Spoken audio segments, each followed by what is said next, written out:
همه یک ریشه هیم از یک تبار، ز خون و رنج ما شد روزگار. اگرچه کوها ما را جدا کرد، نام ما را به همدلی صدا کرد. هزارستان دل ما یکی است، صدای ما فریاد بی کسی است. به هم بستگی باشد این سرود، که از مهر ما خیزد هر وجود.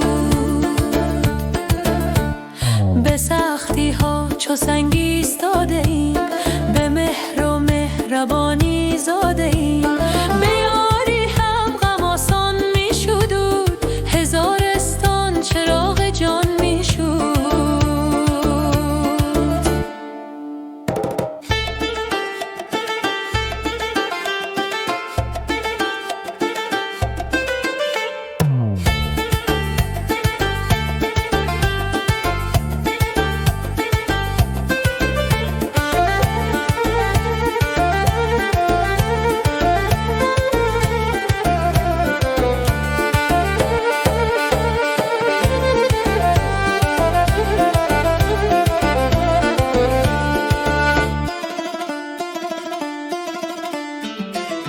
هزارستان دل ما یکی است، صدای ما فریاد بی کسی است. به هم بستگی باشد این سرود، که از مهر ما خیزد هر وجود.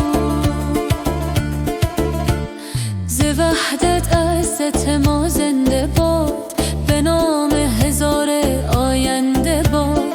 به هر جا رسم چراغی می نیهیم، که با یکدیگر همیشه می جهیم.